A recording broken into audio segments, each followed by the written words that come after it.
Hola, ¿qué tal? ¿Cómo están? Bienvenidos a una nueva edición de Saltemos el Muro, un podcast para tratar de conversar desde otros lugares, para dejar el tacho de la basura, todas las carcasas mentales, las piedras que cargamos de nuestra historia, nuestra cultura y abrirnos a conversaciones que nos abren justamente posibilidades de mundo en común. Alberto Mayor, Joaquín Lavín, ¿cómo están? No nos vimos la semana pasada, nos saltamos una, pero eh, muy pertinente volver a juntarnos, ¿no? Así es, oye, Bueno, encantado de verlos a ustedes.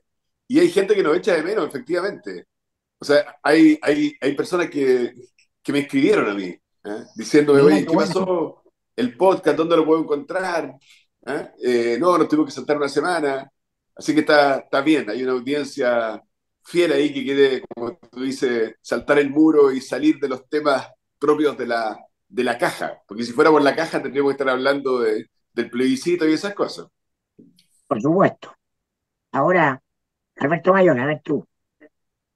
No, sí, o sea, yo creo en este tiempo está difícil hablar fuera de la caja justamente porque la presión intracraneal que tiene el sistema es enorme. Entonces, no solo en Chile, en todas partes están todos muy subsumidos en su cuento.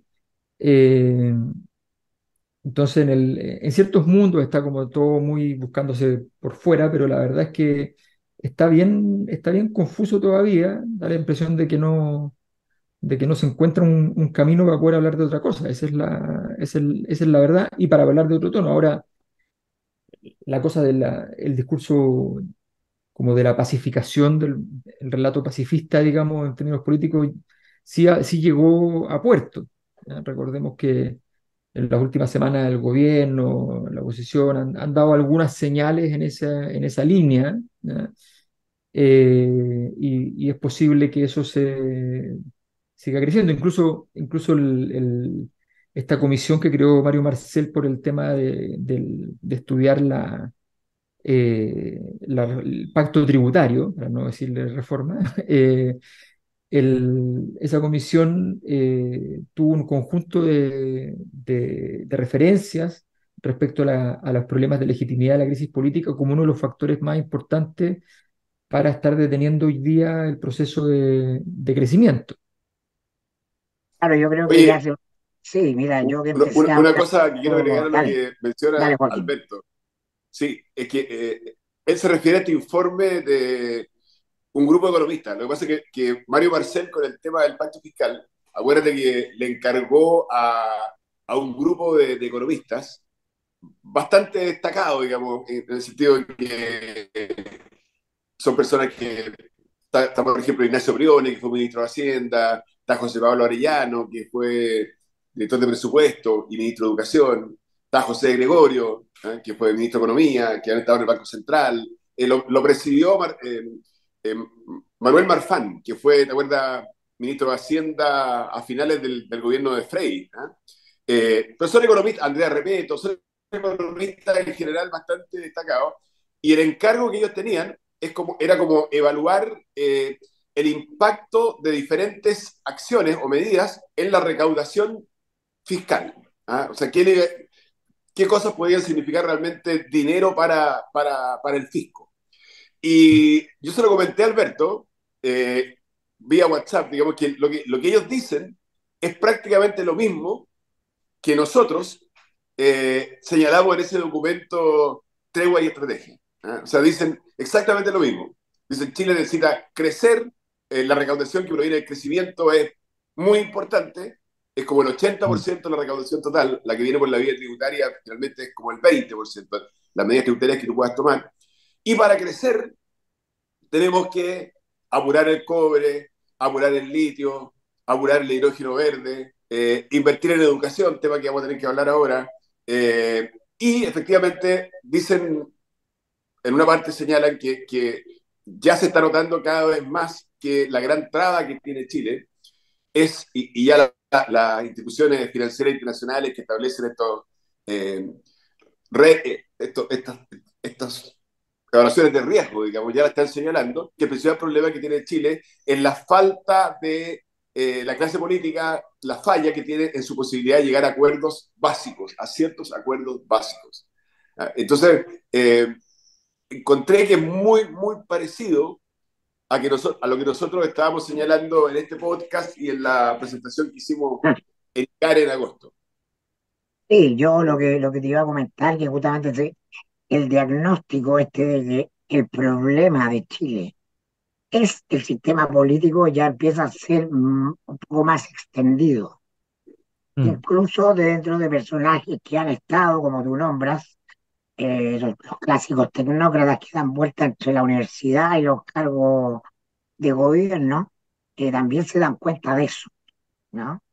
Y bueno, cuando uno tiene un problema, nunca espera que del problema venga la solución, ¿no? Eso es como uno más uno, ¿no? Es decir, entonces todo lo que entra a jugar en el juego del sistema político empieza a ser parte del problema. mm. Cuando uno toma una distancia y sale un poco, sí, por supuesto que empieza a vislumbrar soluciones, porque cuando uno habla de sistema político, y esto es algo que me ha dado vuelta, por gente que me ha dicho, oye, Mirko, te echamos de menos cuando volver a la radio, cosas así. Bueno, cuando uno se vuelve analista, comentarista, cuando hace encuestas y las tiene que comentar, cuando es cualquier pieza dentro del sistema de construcción de opinión pública política, es parte del problema. Cuando te obligan a hablar de lo que dijo ayer Sutanito Menganito, tienes que contestar o pronunciarte sobre la encuesta X, estás jugando el juego del sistema, ¿no? Y estás poniéndole energía a algo que es el problema. Entonces, para seguir alimentando de energía el problema, ¿no? Yo por lo menos no estoy dispuesto, porque entiendo que aquello a lo que le quiero dedicar mi energía y mi tiempo es a la solución. Y digo esto desde un punto de vista personal, pero entendiendo que entra la lógica de pronunciarse sobre el plebiscito, ¿ah? O comentar lo que alguien dice de la franja, o esto es parte de seguir prolongando la agonía de algo que está, a mí, en mi modesto entender, medio muerto. Digo, no totalmente muerto, pero muerto en términos de sus posibilidades de mover todas estas cosas que entendemos nosotros y otros actores más son relevantes, son urgentes, son importantes y son tremendas oportunidades. Sí, yo creo que el planteamiento que tú haces, Mirko, a ver, ¿cuál sería mi diferencia?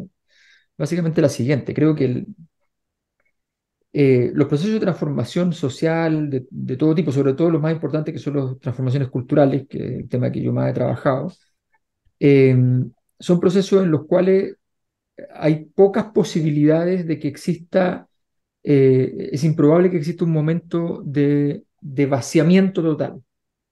Por tanto, lo que ocurre normalmente es que hay un conjunto de flujos y reflujos en los cuales algunos elementos que están en el pasado pasan en una posición distinta al futuro. Y ese proceso ya es muy crítico, ya es muy, muy disruptivo, es muy altisonante porque las sociedades funcionan con inercia y con sostenibilidad de sus propias estructuras, no rompiendo cosas. Entonces, y los sistemas políticos, cuando se caen, esos momentos de ilusión anarquista, digamos, por derecha o por izquierda a estas alturas, este es el momento de ilusión anarquista en el cual todo se cae y por tanto algo pueden hacer, la verdad es que para que algo nazca en medio de algo que está completamente muerto es muy difícil, requiere mucho tiempo y, como bien dice la frase de Keynes, en el largo plazo estamos todos muertos. Entonces el largo plazo en política no existe desde el punto de vista del cero. Si tú le dices a la gente, mire, tiene que esperarme en cero, sin comer, 3 años y yo le entrego un país perfecto. Bueno, es que no Bueno, eso, llego. eso es mi ley, Eso es es mi un poco ley. mi ley, claro. Eso es mi ley. Entonces ese es el punto. Esa es la modulación. Ahora, yo creo que mi ley tiene plata para esta cosa, porque ya está. Pero más allá de eso, efectivamente el problema es cómo tú haces ese proceso de transformación. en general, los que entran a un sistema, en este momento están los cines, la película de Napoleón, que no es tan buena para entender esto, pero que cuenta algunas dimensiones de la historia de Napoleón, que son demasiadas dimensiones, pero bueno, algunas dimensiones, donde un tipo que efectivamente en medio de un clivaje parecido, ¿ya? Están los que dicen que la Revolución Francesa es buena, es fantástica, pero que fue tan violenta que la verdad es que se murió el mensaje. Y están los que dicen en 1795, 96, ¿ya? Y están los que dicen, mira, la Revolución Francesa es muy mala en todas sus formas porque su fondo último no tiene sentido. Su fondo último está en Jacques Rousseau y en estos tipos terribles, ¿ya? Entonces, esa era la discusión de época y qué sé yo. Y bueno, y resulta que Napoleón va y dice, mira, yo les traigo lo mejor de las dos cosas, ¿ya? Que un poco lo de Bukele, ¿no? Lo de Bukele es muy parecido. Les traigo lo mejor de las dos cosas. Yo les traigo, condenemos, por supuesto, esa violencia insensible, transformemos esto en un diseño para construir una Francia más grande, una Francia imperial, ¿ya? Avancemos en ese camino, ¿ya? Pero yo voy a ser representante del pueblo, no voy a ser representante de esta monarquía, de las élites. Entonces, viene y ofrece una cosa que obviamente es muy difícil de ofrecer porque es muy difícil que te la crean, pero a él se la creyeron efectivamente y funcionó un buen rato. Bueno, pero quiero decir con esto que en el fondo este proceso de transformación puede ocurrir por dentro, pero puede ocurrir por dentro con una estructura muy inusual, que es aquellos actores que pueden entrar, ¿ya? Podría haber sido el Frente Amplio, todo indica que ya no lo fue, ¿ya? Que podían entrar, podría ser republicanos, todo parece indicar que no lo va a ser, que podían entrar y transformar desde dentro con una energía particular insuflando de legitimidad al sistema, pero al mismo tiempo quedándose con el control del mismo. ¿Ya? Ese proceso, que los momentos que estuvo más cerca fue en los primeros meses de la Convención Constitucional, ¿ya? Ese proceso no parece estar ocurriendo en Chile y por tanto esta tranca que describen en ese informe de estos expertos, donde ellos dicen, creemos que el inadecuado funcionamiento del sistema político es una traba central para el desarrollo futuro de Chile, y dice Chile, luego un prolongado periodo de alto crecimiento, lleva al menos una década de estancamiento bajo gobiernos de distintos signos. El problema es estructural. Nos encontramos en la trampa de los países de ingreso medio. Esto es prácticamente textual de nuestra presentación, habrá que decirlo, pero es un Y informe casi, que... casi deberíamos haber reclamado derechos de Sí, autor. sí, porque yo creo que las diapositivas incluso están justo una al lado de la otra. O sea, sí, pero efectivamente es un tema que yo creo que este proceso de transformación debiera ser el que debiera dedicarnos el tiempo y yo tengo la impresión de que en general no estamos en eso. Sí, agregarte a eso bueno, creo que lo interesante de estas conversaciones es que, como dijo Mirko, se han masificado en el sentido que ya hoy día todo el mundo, bueno, todo el mundo estoy caricaturizando, pero mucha gente o cada vez más gente está convencida que el sistema político es lo que está produciendo la gran falla de Chile. ¿Ah? Y que esto va a requerir cambios hacia el futuro. Ahora, tal como tú dices, a veces estos cambios, ¿cómo han salido los países que están en la trampa del ingreso medio? ¿Cómo han salido de esa trampa? Lo primero es que muchos no han salido de la trampa. O sea, tú puedes estar en esta trampa por muchos, muchos años. Yo diría que Argentina cayó a la trampa de los países del ingreso medio desde arriba. ¿No? O sea, venía siendo los países más ricos del mundo, se empobreció, pasó a ser un país de ingreso medio, es como la trayectoria al revés, y ahí quedó. Y vamos a ver qué pasa ahora, digamos. Pero ahí quedó.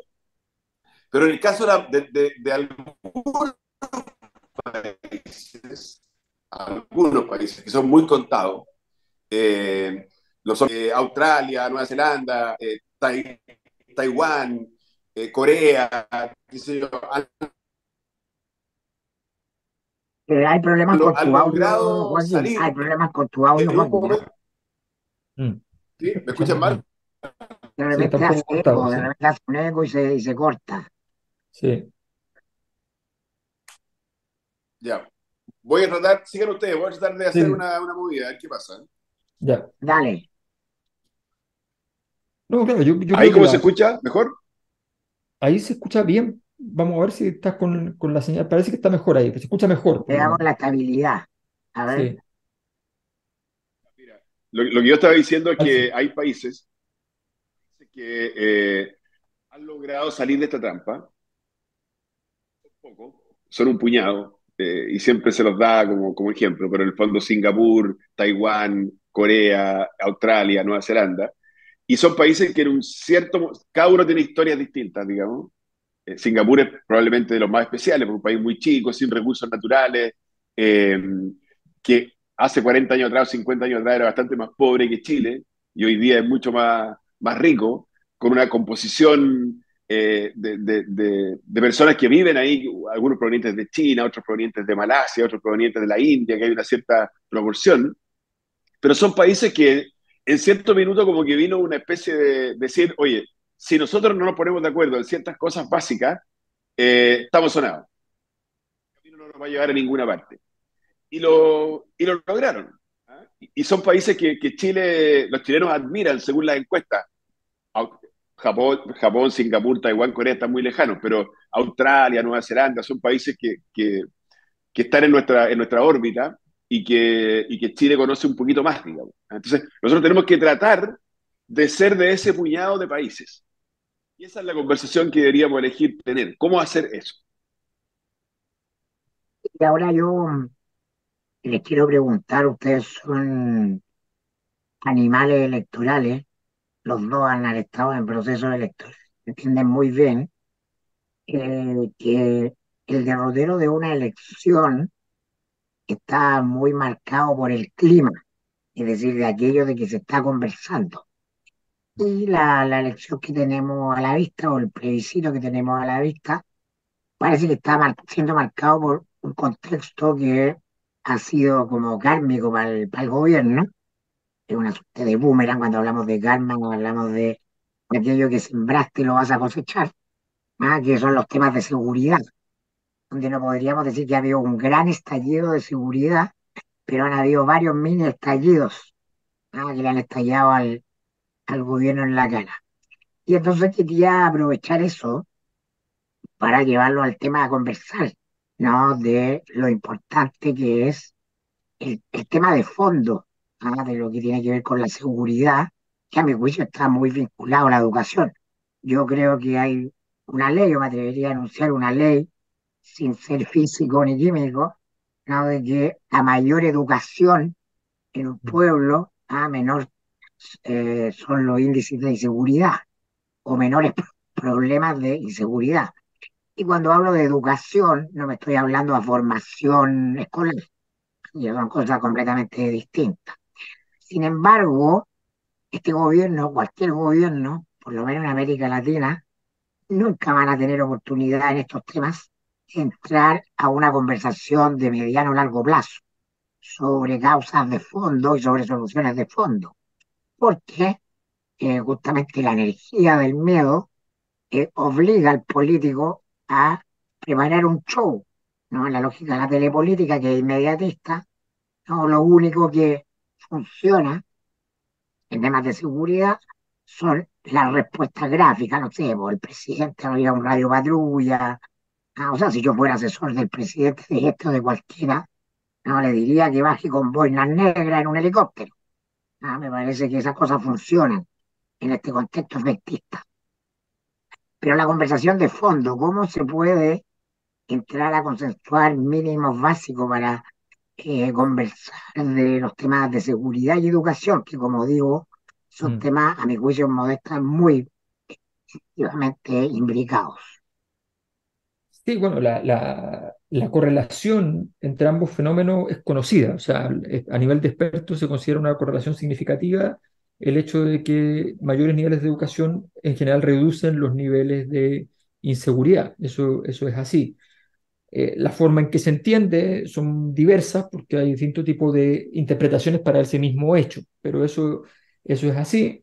Algunos países, por ejemplo, una de las razones por las cuales esgrimen la tesis de sostener un sistema gratuito de educación completo está centrado en la idea de que, por ejemplo, una persona que tiene un semestre de universidad tiene una probabilidad mucho más baja que de 0 semestres en la universidad de cometer un delito, por ejemplo.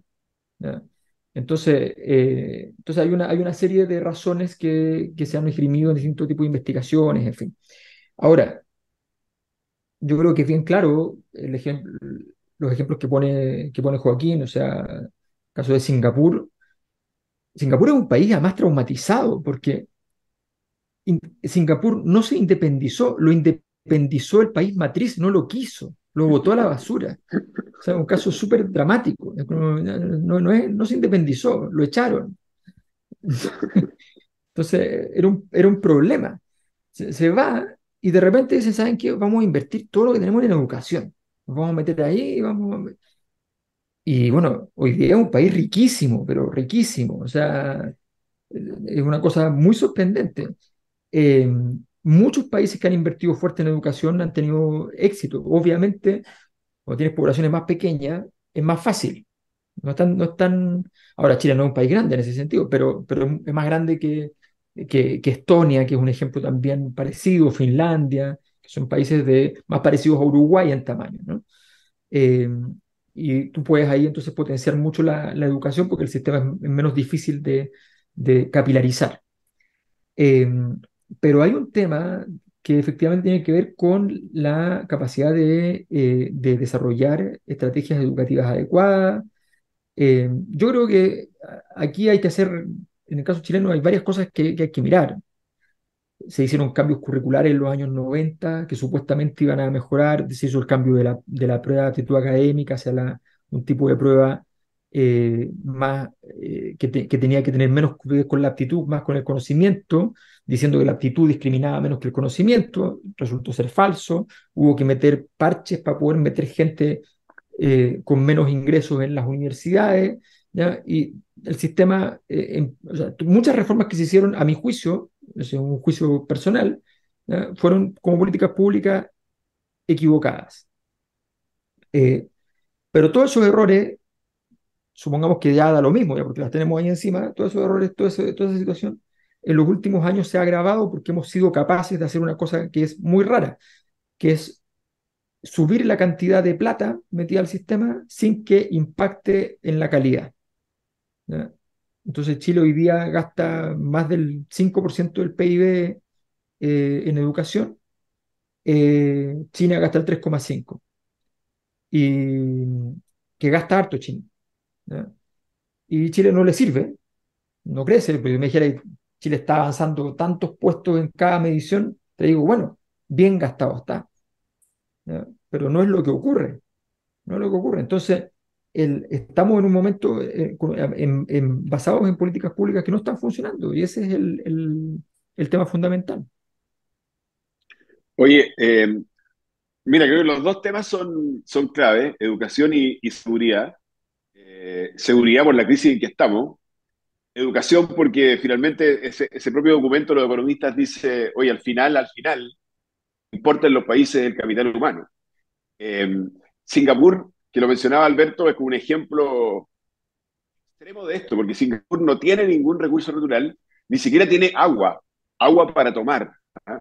Me ha tocado estar 2 veces allá, y por ejemplo hay un tubo, que es una isla, Singapur está muy pegada a Malasia, y hay Sí, un tubo que va desde Malasia a Singapur.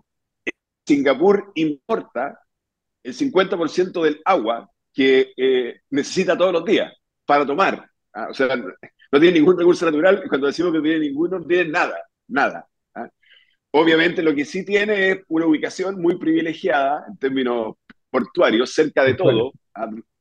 cerca de todo ahora, porque en esos momentos, años 60, digamos, China no era lo que era y Corea no era lo que era, y hoy día sí, digamos. Entonces obviamente todo el tráfico que hay ahí marítimo ha sido clave para Singapur. Pero la esencia de Singapur ha sido la inversión en educación. Y de hecho en esta prueba PISA, cuyo resultado se acaba de dar, se acaba de entregar el resultado de la prueba PISA, que es la única prueba como internacional de evaluación de los estudiantes a nivel internacional, eh, que es de la OCDE, de la OCDE, en que Singapur obtiene el primer lugar, digamos. Siempre ha estado en los primeros. Finlandia ahora se ve una caída, digamos, pero los primeros ahora son casi todos orientales, porque está primero Singapur, después está Macao, que que es parte de China también en el fondo, después está Taiwán, después está Corea, o sea, son países orientales, que han como apostado, dada su situación, y de pobreza con que partieron hace 40, 50, 60 años atrás, que apostaron por la educación y obviamente les ha ido muy bien. ¿Ah? Y en el caso de Chile, nosotros lo mencionamos también cuando exponemos sobre este trabajo que hicimos, educación como un ejemplo de los errores, digamos, o de lo que no hay que hacer, ¿ah? En el sentido de que efectivamente ha aumentado el gasto en forma significativa y hemos metido al Ministerio de Educación y a todos los actores en un gigantesco gasto de energía en temas que no son los relevantes desde el punto de vista de cómo aprenden los niños. Te voy a dar así ejemplos rápidos, digamos. Por ejemplo, de repente en Chile, ya no me acuerdo si hace 11 o 12 años, se dijo, oye, yo no quiero que los papás que envían a sus hijos a los colegios particulares subvencionados pongan 10.000 pesos al mes o pongan 20 o 30.000 pesos al mes como lo hacían, que se llamaba el copago. Entonces les dijo, no, de ahora en adelante ustedes no lo ponen, ese dinero lo va a poner el Estado. Ok, perfecto, gran reforma. Eh, pero obviamente no tiene nada que ver con lo que pasa al interior de la sala de clase. En términos, uno puede discutir el impacto económico, pero en el fondo es plata por plata, en términos educacionales. ¿Ah? Después se dijo, oye, colegios particulares subvencionados, ustedes tienen que transformarse en fundaciones sin fines de lucro, tienen que ser dueños de los establecimientos, no los pueden arrendar, tienen que ser dueños de las instalaciones de los colegios. Gran reforma, mucha energía, créditos del Banco del Estado para que los colegios particulares subvencionados puedan comprar su propia infraestructura cuando la arrendaban, en fin, efecto en la sala de clase, cero. Y ahora estamos de nuevo metidos en una mega reforma que consiste básicamente en que los municipios dejan de administrar los colegios y se los entregan a unas instituciones nuevas que se crean, que se llaman sistemas locales de educación pública. Pues, la sigla es Mm. SLEP, que se ha hecho famosa en Chile por el tema de los niños de Atacama, en quienes SLEP ha estado en una huelga de profesores. Pero nuevamente es una reforma de carácter administrativo que dice, ok, municipalidades, ustedes ya no van más, ahora los colegios los administran los SLEP. Pero lo que tienen en común estas mega reformas, y que no han consumido mucha energía, mucha discusión, mucho tiempo legislativo, mucho dinero, bueno, lo que tienen en común es que ninguna de ellas afecta realmente, uno puede decir, mira, hay un efecto a largo plazo, pero de verdad afecta lo que está pasando en la sala de clase entre los niños, los profesores, la forma de enseñar, lo que enseñamos, etcétera. Entonces, como que ha llegado el momento de poner énfasis, y quizás ese debería ser como el primer acuerdo que tengamos en educación, en decir ya, de ahora para adelante ya, no más mega reforma, no más temas administrativos, de la sala de clase y de lo que se enseña en la sala de clase. Porque, y con esto te paso la palabra, en la Mm. prueba PISA, hay un dato, que es que si uno mira las cifras, claro, Chile cayó, pero los otros países cayeron más. La prueba PISA midió la pandemia, midió el periodo de pandemia. Entonces, obviamente, Finlandia, por ejemplo, no es que se fue al suelo, pero obviamente bajó muchos puntos, porque los niños de Finlandia dejaron de ir. La prueba PISA se toma a los niños de 15 años. Los niños de Finlandia dejaron de ir al colegio y obviamente ahora les toman la prueba de nuevo y tienen una baja. Chile también tiene una baja, pero menos. Y cuando uno va a Chile específicamente, ve que son los colegios particulares pagados los que se pegaron la mayor baja. Y no tanto así los colegios de los niños más vulnerables, no tanto así los colegios municipales. Entonces, Chile es hoy día como más igualitario en educación, porque los colegios particulares pagados tuvieron una baja fuerte en esta última prueba PISA.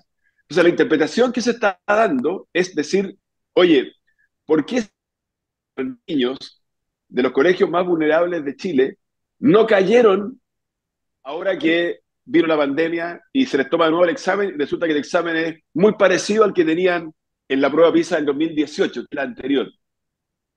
Y una respuesta que hay ahí, que algunos están dando es, oye, quiere decir que a lo mejor el vaso medio malo de esto, el vaso medio vacío de esto, es que estos colegios no están agregando valor.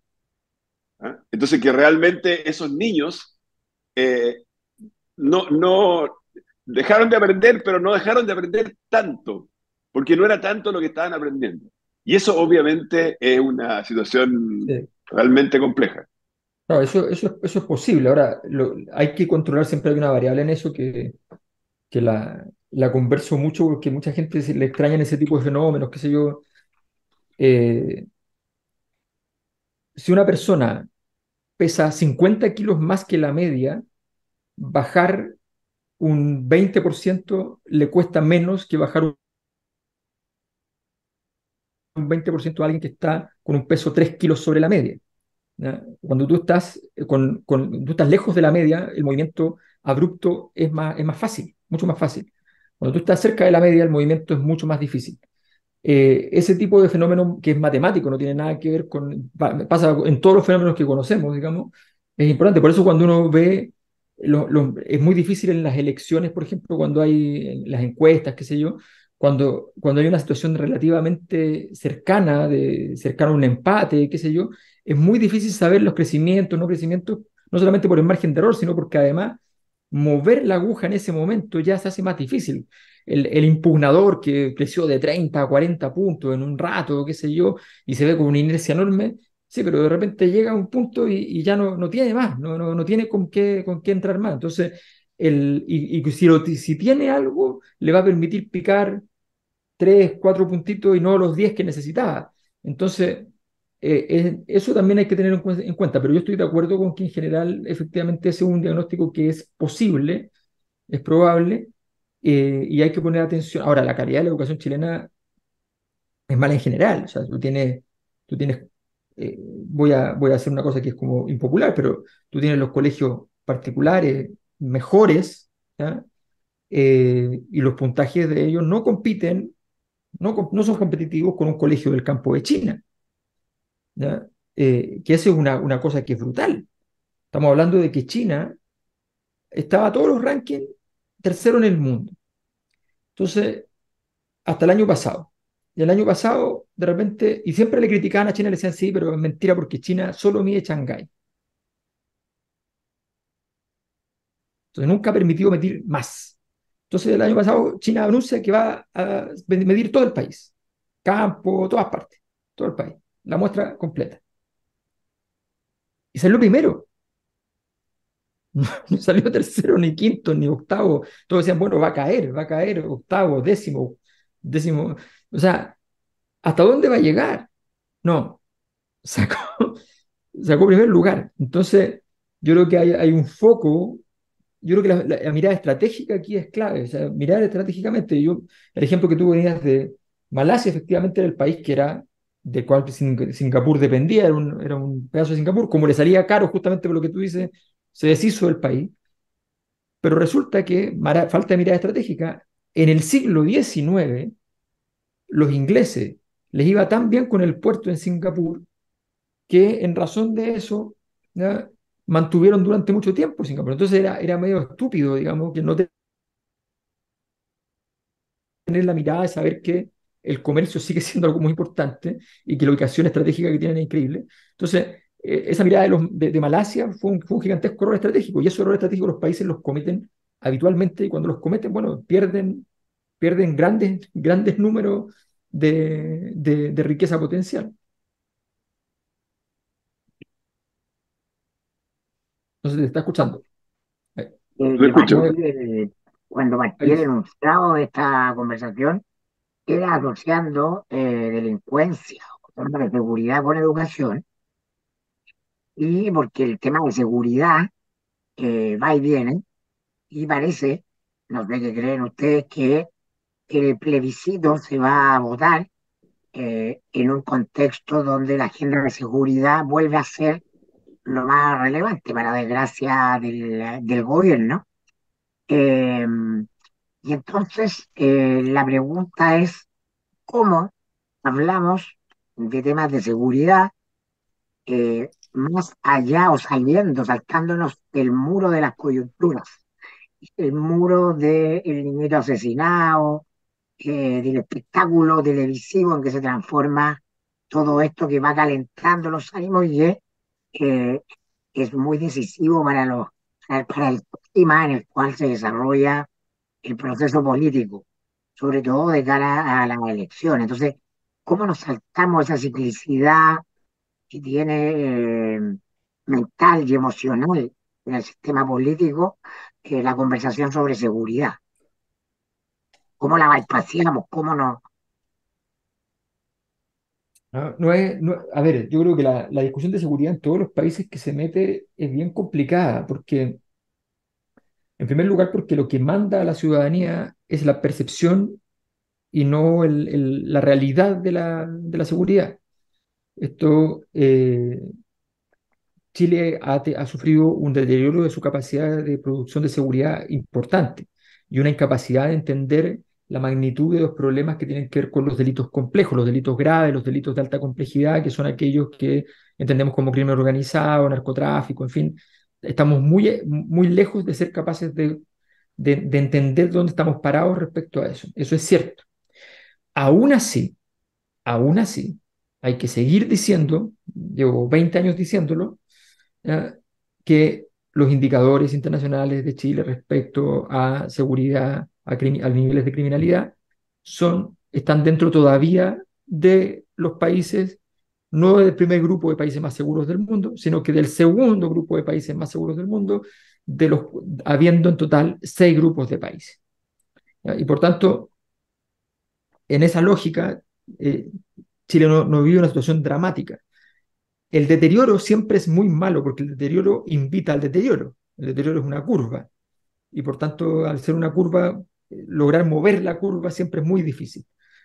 Eh, y efectivamente estamos llegando bueno, yo no diría que es el único eje de este plebiscito. El plebiscito es muy extraño porque además el voto de protesta tendría que ir a una palabra que no le favorece. El voto de protesta tendría que ir a la favor, que es una cosa rarísima cognitivamente. Entonces se complica. Pero más allá de eso, yo creo que efectivamente el tema de seguridad está siendo la prueba de fuego para el sistema político. El sistema político, si no es capaz de terminar con estas escenas que sí son completamente corrosivas para la historia de Chile. O sea, nosotros no estamos acostumbrados a ver crímenes filmados y repartidos, esparcidos por redes sociales con facilidad, a funerales narcos, donde la gente no puede ir a ver a sus muertos al cementerio porque hay un funeral narco. Y la policía tiene que estar dedicada a cuidar que el funeral narco funcione dentro de los límites correspondientes, lo que es una cosa irónica porque es cuidarlo al mismo tiempo que evitar que hagan otra cosa. En fin, o sea, hay una serie de rituales que están ocurriendo que molestan al ciudadano medio que no anda cometiendo crímenes y por tanto ese nivel de hostilidad frente al sistema crece. Eh, pero me parece que efectivamente la gran prueba se está convirtiendo en este tema y es una prueba difícil porque los países que tienen altos niveles de criminalidad, yo lo he hablado con autoridades de países con esos niveles, dicen siempre lo mismo. El problema es que la aprobación de los gobiernos no se mueve en correlación negativa con la evolución de la criminalidad. O sea, tú lograste bajar la criminalidad y no te sube la aprobación. Entonces los gobiernos dicen, ¿sabes qué? Me estoy desgastando en esto, estoy gastando plata en esto, estoy haciendo de todo en esto y no pasa nada. No pasa nada. Entonces lo dejan de lado. Por tanto, tiene que haber una especie de política más de Estado, ¿ya? Mucho más estructural, que permita afrontar el problema, porque los gobiernos en sí mismos no se van a desgastar en ese combate. Tiene que haber una base institucional que permita resolver los problemas y no un sheriff de ministro que esté tratando de resolverlo porque le sirve la imagen de sheriff, pero es pan para hoy y hambre para mañana. Oye, en el caso de la seguridad, Mirko, y en todos los casos, en el trabajo que nosotros hicimos con Alberto, lo que tratamos de buscar es como lo que denominaríamos los mínimos comunes. ¿Ah? O sea, decir, mira, tú piensas A, yo pienso B, pensamos distinto, ok, pero ¿en qué cosas podríamos estar de acuerdo los dos? Y esas cosas en que estamos de acuerdo los dos, hagámoslas. ¿Ah? Eso porque es la forma de avanzar, o sea, es la forma de empezar a hacer constructivo. O sea, hay personas que de repente tú conversas, tú dices, no estás de acuerdo en esto, no estás estás de acuerdo en una cosa, no, pero si no estás de acuerdo en todo conmigo, hasta luego. Obviamente eso no nos va a llevar a ninguna parte. ¿Ah? Más bien tiene que ser al revés. Oye, en esto no estamos de acuerdo, pero en esto sí estamos de acuerdo, ok, eso hagámoslo. Y esa forma de ver, empezar a aplicarla a cómo enfrentar los problemas que Chile está viviendo hoy día. Y obviamente, en el tema de seguridad, por ejemplo, que tiene obviamente muchas aristas, pero hay una cosa en que todos vamos a estar de acuerdo, y que Chile entró en un nuevo nivel, en un nuevo estadio, digamos, en un estadio superior. ¿Ah? Normalmente cuando nosotros se nos hablaba de México, se nos hablaba de Colombia, lo veíamos como algo muy lejano. Todos vimos las teleseries de Pablo Escobar y todo eso, digamos, Narcos, pero lo veíamos como una realidad que no era nuestra realidad. Y siempre con algo de decir, no, pero esto en realidad Chile nunca va a llegar. Esto de pensar, hoy hay ciertos territorios en que el Estado no entra. Uno decía, pero ¿cómo? Oye, pero ¿cómo Colombia va a tener? Yo me acuerdo haber conversado hace años atrás con el presidente Pastrana de Colombia, que decía, bueno, hay un cierto porcentaje de superficie del país, no llega, no controla, no está ausente. Bueno, ese tipo de vocabulario y esa realidad empezó a ser parte de Chile, en alguna región, después en algunos barrios de la ciudad, etcétera. O sea, cuando tú vas a los mínimos comunes y te das cuenta del nivel al cual se ha llegado lo que hoy día se llama el crimen organizado, ¿ah? Y que como para bajarle el perfil a algo se dice, no, pero fue un ajuste de cuentas, fue un ajuste de cuentas. Oye, es un asesinato igual, ¿ah? Y el asesinato de un niño obviamente nos remeció a todos ahora. Pero voy al siguiente punto, la inteligencia. Tú frente al crimen organizado necesitas inteligencia. Y Chile no tiene inteligencia, la verdad. Y hay ciertos momentos, Mirko, en la historia del país, en democracia, en que ocurrieron hechos gravísimos, de los inicios estoy hablando del gobierno de Patricio Elwin, asesinato de Jaime Guzmán, en fin, eh, había ciertos grupos que estaban actuando, en el caso de Jaime Guzmán, el Frente Patriótico Manuel Rodríguez, que fue el que lo asesinó, pero estaba también el grupo Lautaro, había otro. Bueno, en ese momento, como en momentos de emergencia, digámoslo así, Chile tuvo un sistema de inteligencia, no sé si llamaríamos sistema, pero se le llamó en ese minuto la oficina, y que obviamente desmanteló a estas organizaciones, las desmanteló. Esa es la verdad. Obviamente ahí hubo que usar todos los elementos, por así decirlo, que se usaban y que se deben usar quizás dentro de un Estado de Derecho, reglamentado, arreglado, pero tiene que ver con agentes encubiertos, tiene que ver con pago de informantes, tiene que ver con O el intervenciones trabajo telefónicas. claro, el trabajo de inteligencia es siempre una gran sucia. Está el caso en España, ¿no? De cómo desarmaron la ETA. Exacto. Entonces, en el fondo, hoy día Chile necesita, le llora, digámoslo así, un sistema de inteligencia frente al crimen organizado. Y eso es un mínimo común que deberíamos decir desde ya, sí, hagámoslo.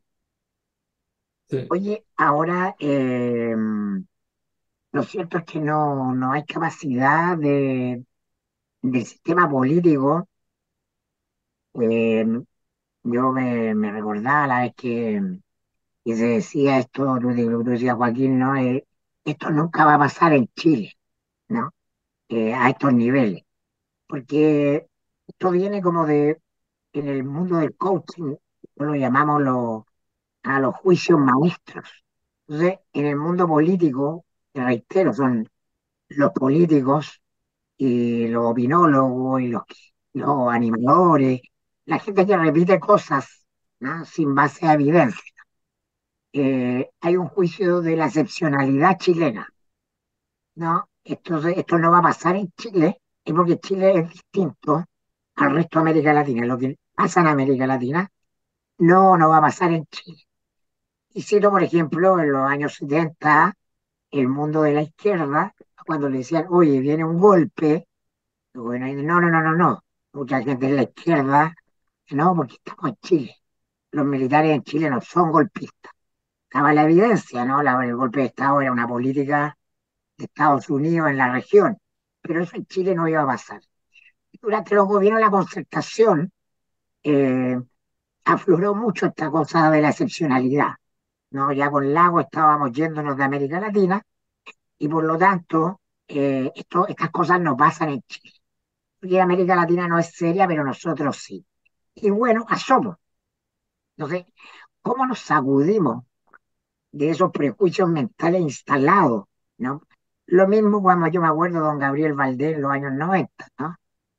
Comienzo, ¿no? Es decir, no, la política en Chile es de primer nivel, es de una gran calidad, no hay corrupción en la política chilena.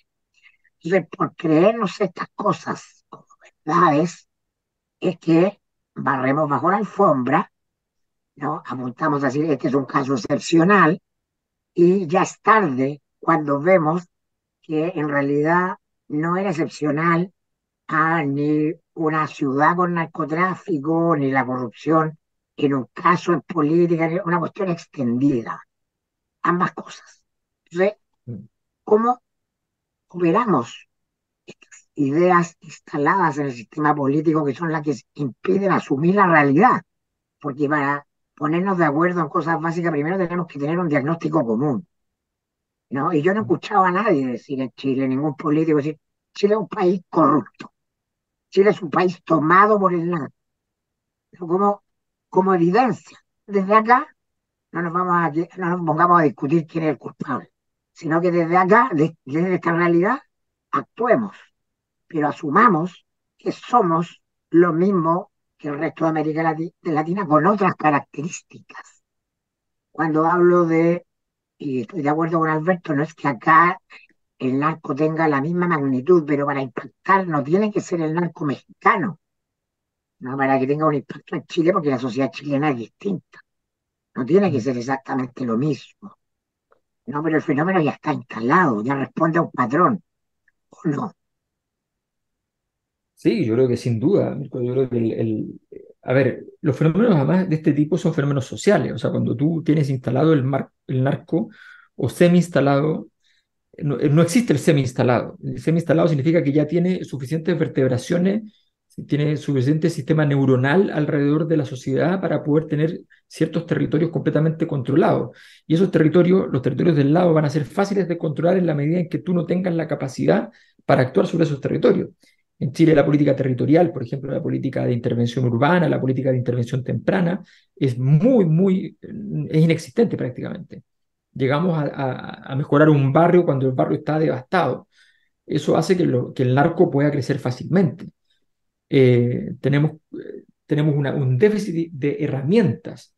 Y ese déficit de herramientas tiene que ver con herramientas institucionales propias del Estado y déficit institucional también social. O sea, desde el momento, aquí hay fenómenos que son agregados, desde el momento en que desde el momento en que la iglesia baja 20, 25 puntos su aprobación, tú perdiste una herramienta en la población. O sea, eso es parte de de tu caja de herramientas, aunque no sea tuya. Entonces, todo el sistema funciona a partir de ciertos elementos. Desde el momento en que el Centro de Estudios Públicos no ha sido relevante para efectos de diseño de políticas públicas, perdiste una caja de herramientas. ¿Ya? Entonces, no tener herramientas es la clave de este asunto o tenerlas como posibilidad de salida. Yo tengo la impresión de que a nosotros nos está costando armar la conversación porque justamente no hay herramientas que permitan decir, mira, esto que se está mirando con seriedad y no con parcialidad.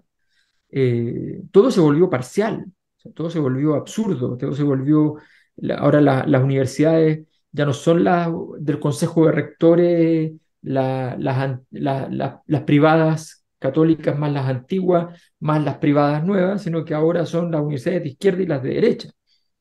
Entonces, entonces tenemos un sistema que colapsa con una sola información, colapsa hacia una sola información que determina todo, un conjunto de informaciones muy limitadas que determinan todo. Y eso hace que el sistema no sea un sistema, que no tenga capacidad de movilizar recursos distintos. Ese es el problema que estamos experimentando. No se ve todavía, una cosa es la fase de tener disponibilidad a la tregua, pero otra cosa es decir, bueno, ahora, ¿qué herramientas vamos a poner sobre la mesa?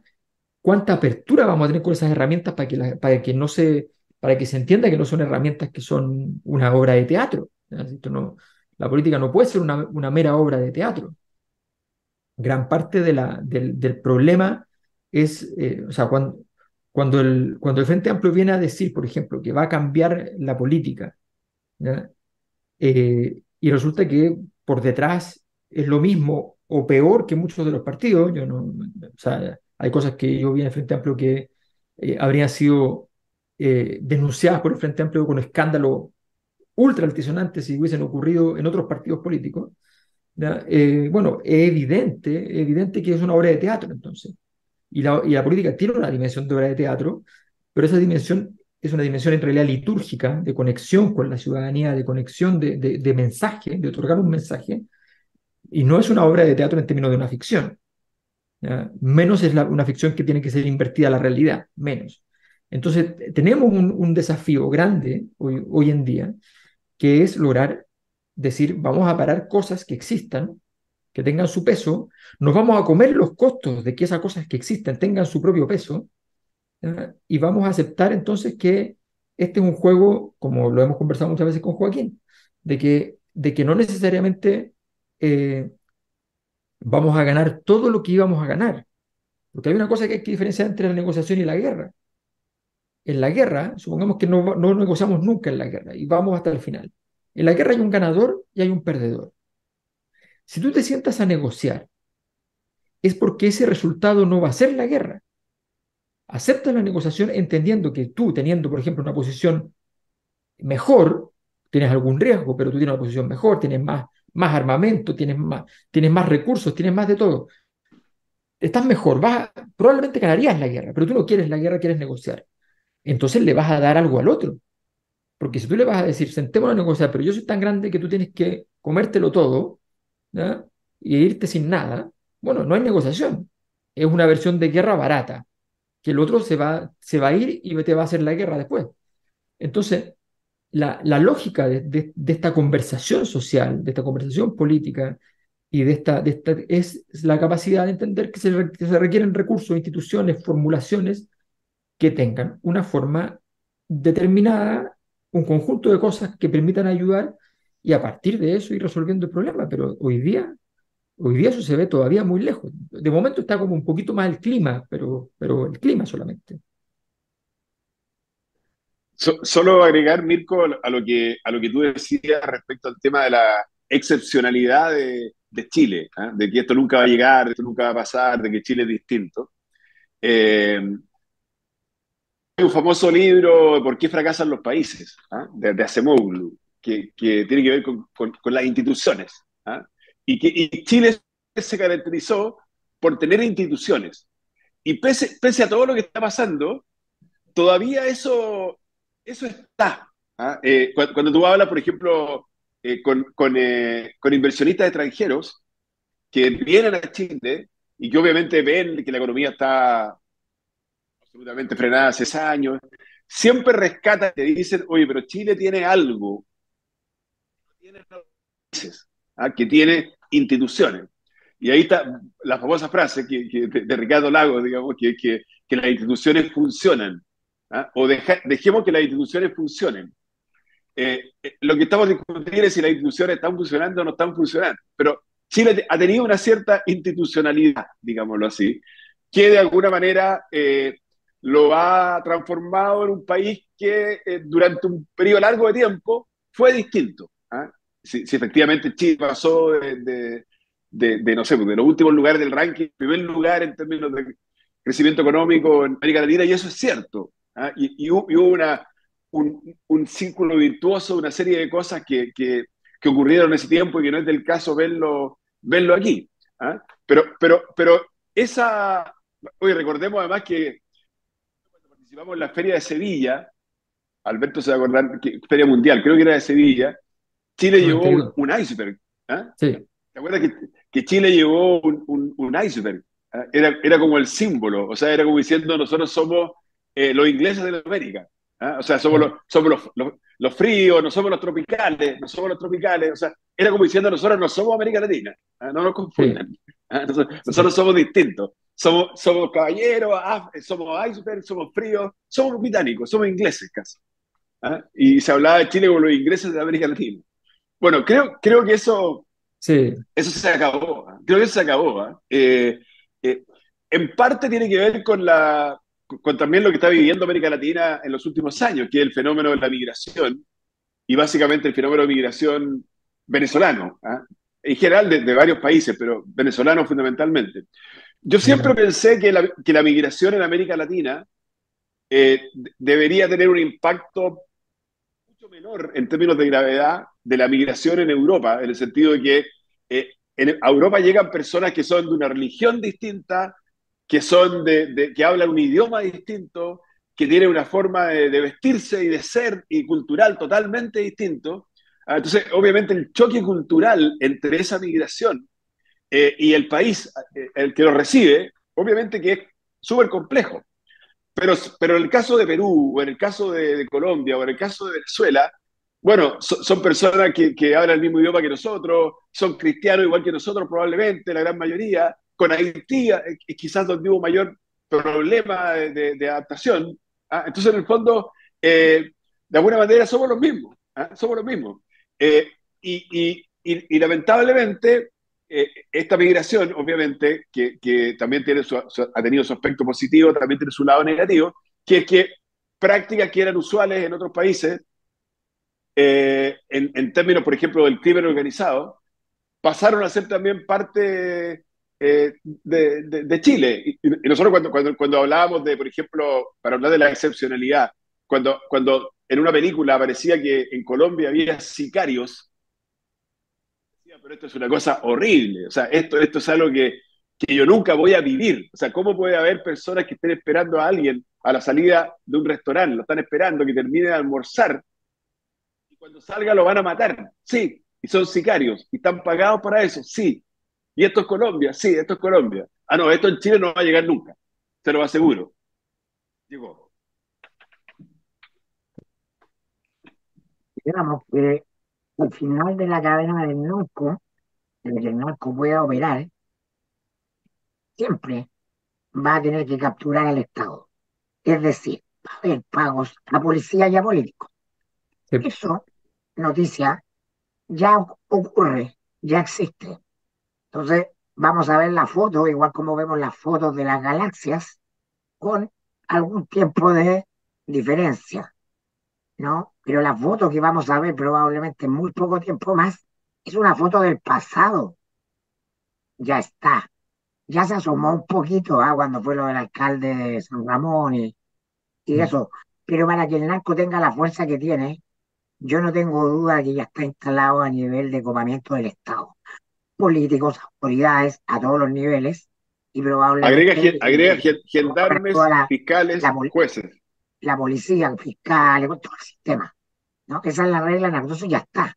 Pero como nos gusta repetirnos fantasías, esto en Chile no pasa. Yo es que lo he escuchado tanto, ¿no? De siempre me encantaría hacer un libro recopilando frases del pasado que digan, esto nunca va a pasar en Chile, porque pasa mucho tiempo para que realmente se vea.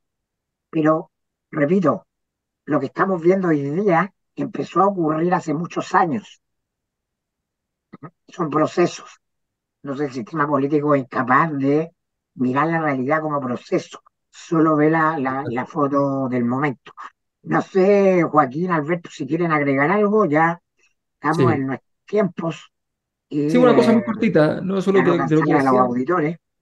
de lo que decías tú, solamente decir que lo que pasa es que hay dos dimensiones que hay que diferenciar. Una dimensión es dimensión cuantitativa, por decirlo así. ¿Qué porcentaje del PIB se va en corrupción? Por decirlo así. Que no está medido, pero uno sabe positivamente que en ciertos países eso es muchísimo más alto que en Chile y que en Chile, no obstante, puede haber una penetración capilar muy masiva, cada vez más grande. ¿Ya? Resulta que los montos son distintos. Eso es lo primero. Eso es un dato, no tiene que ver para decir que es más, es menos, que es un dato, ¿ya? Que la corrupción no se roba el país hoy día, eso es un dato. En Chile no se roba en el país a partir de esto. Pero, aunque sea chiquita, si está diversificada, masificada, establece una base de conducta moral que eso tiene como predictor futuro el aumento irremediable de ese fenómeno. O sea, estás parado sobre un ecosistema que lo va a permitir. Ese es el gran tema que tenemos que poner atención. Estamos en un ecosistema que ya es más fértil para esos fines y eso es bastante dramático.